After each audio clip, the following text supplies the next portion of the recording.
What's up, guys? It's Coach Ava. Today I'm going to talk to you guys about cardio training versus strength training, primarily in relation to metabolism, weight loss, fat loss, and how we can use both. It is super important to note that nutrition plays a large factor, obviously, in weight loss and fat loss, and considering nutrition is fairly personal, we're not going to talk about that today, but it is important to keep that in mind as you listen through, considering we are just discussing the exercise portion today. So we will hop right in with cardio training. So cardiovascular training, besides being incredibly good for your cardiovascular system and improving heart health and preventing heart disease later in life, high blood pressure, so on and so forth, high cholesterol, cardio training is a great way to burn calories, as we know.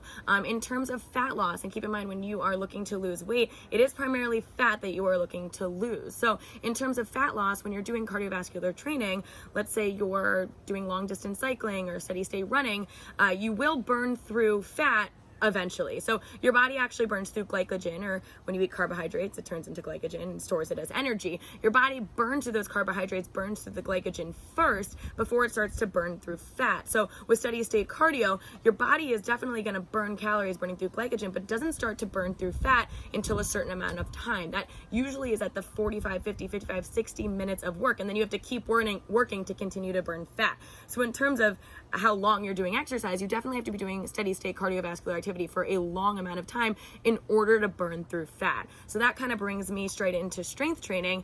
With strength training, your body continues also to burn through glycogen, but it actually burns through fat after the training session is over due to EPOC, which stands for excess post-exercise oxygen consumption. It's a mouthful.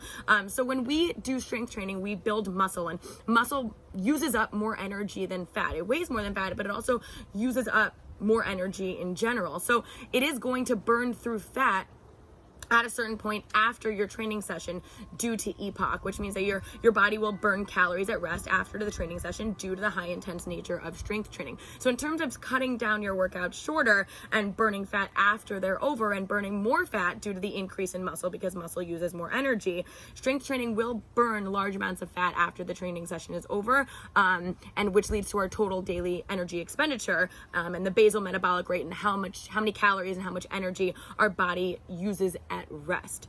So of course there is the added benefit in strength training of building healthy and strong bones and longevity and allowing us to prevent bone diseases like osteoporosis and creating instability in our joints as we get older. So there is, obviously the health benefit of strength training as well. So in terms of frequency, guys, it's going to depend on interest, I think, for general population and what you enjoy doing more. If you enjoy going on long distance cycling, and that's great, and you'll burn through fat that way. With that said, even if you're an avid cyclist or a runner, it is good to give the repetitive motion of cycling and running a break and to build the muscles that will help you with running and cycling. So it is important to work in those strength trainings.